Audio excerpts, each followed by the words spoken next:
Beaucoup de personnes ne savent pas que tout ce qui leur passe par la tête ne vient pas forcément d'elles. Toutes les pensées qui nous viennent à l'esprit peuvent avoir trois origines.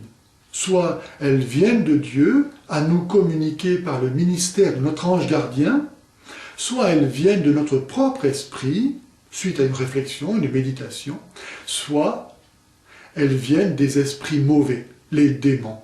Souvenez-vous de Jésus au désert qui a été tenté par le démon.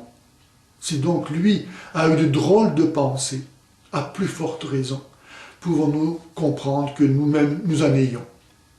Jésus a délivré à son époque les hommes des esprits mauvais, et il continue à le faire. Et il disait que lorsque le démon a quitté un homme, il s'en va prendre avec lui 7 autres esprits encore plus mauvais que lui pour habiter cet homme.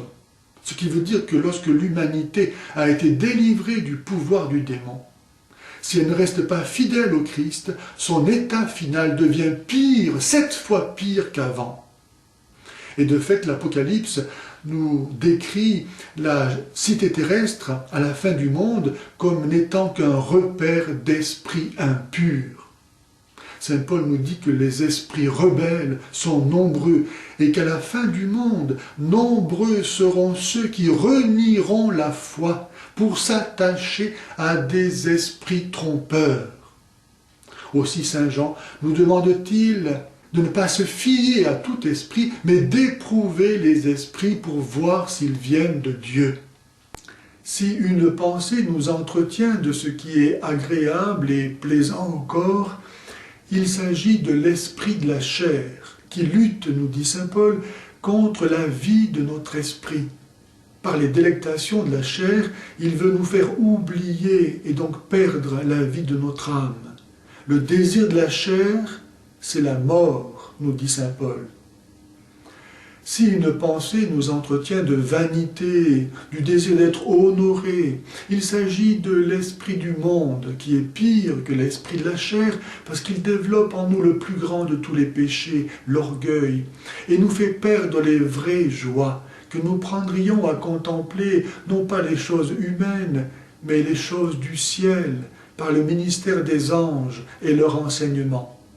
Ce qui est élevé aux yeux des hommes, nous dit Jésus, est objet de dégoût devant Dieu. Si survient amertume, méchanceté, colère, violence en nous, il s'agit là de l'esprit du mal, de Satan lui-même. L'esprit d'amertume, de violence, de colère, de méchanceté est le pire de tous, parce qu'il nous fait perdre ce qu'il y a de plus précieux au monde, la charité, qui est Dieu même. Celui qui n'a pas le repos et la paix de l'âme ne peut pas jouir de la vision amoureuse de Dieu, qui a sa demeure dans la paix profonde et véritable. Comme le dit le psaume 75, verset 3, « Dieu habite dans la paix ». Les pensées que ces 3 mauvais esprits communiquent, comme toutes celles qui nous feraient perdre le repos et la paix de notre âme, nous devons les fuir comme la mort elle-même. C'est pourquoi, jour et nuit, en toute rencontre, il nous faut abattre ces 3 esprits mauvais, l'esprit de la chair, l'esprit du monde et l'esprit de malice, qui est le pire de tous et celui dont le contact souille le plus. Et pour cela, il faut connaître les ruses du démon, qui va jusqu'à se déguiser en ange de lumière pour mieux nous tromper. Mais savoir aussi que l'esprit de l'homme peut être à ce point subjugué par ces mauvais esprits, si bien par eux réduit en esclavage, que l'âme en vient à jouer vis-à-vis d'elle-même le rôle de ces mauvais esprits. C'est ce qui arrive lorsqu'on s'est familiarisé avec eux, lorsqu'on a pris l'habitude de consentir aux mauvaises pensées qu'ils suggèrent. Alors l'esprit de l'homme devient si charnel, si mondain, si méchant et révolté que sans l'inspiration d'aucun de ces mauvais esprits, il conçoit et enfante de lui-même les mouvements de la sensualité, les désirs des vanités mondaines, et pire que tout, les pensées amères et perverses, les médisances, les mauvais soupçons, les appréciations injustes. Et dans ce cas-là, il devient très difficile de savoir qui parle, si c'est l'esprit de l'homme ou l'un de ses démons. Mais qu'importe après tout, puisque le langage est le même.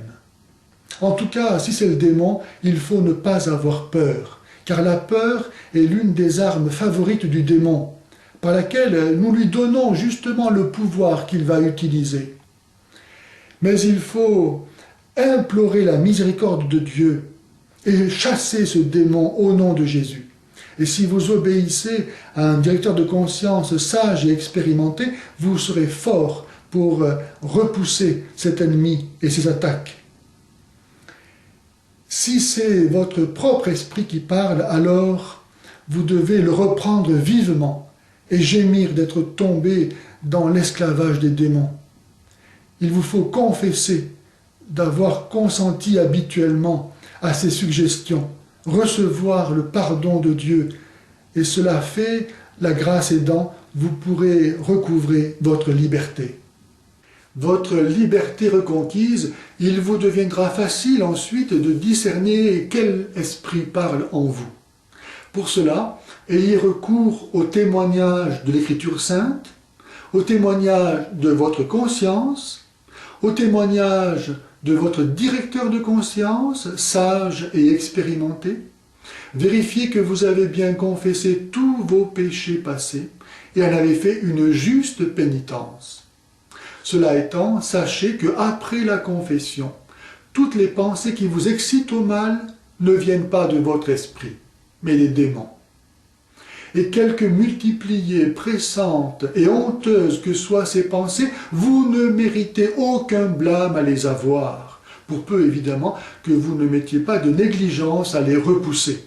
Vous mériteriez alors une remise des peines du purgatoire que vous aurez valu vos péchés passés, des grâces abondantes pour cette vie et une grande récompense dans le ciel.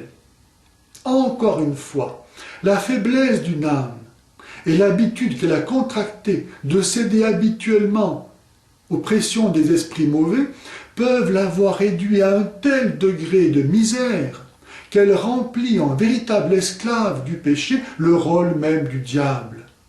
Sans y être excitée par aucun esprit mauvais, elle s'excite elle-même de plus en plus au mal.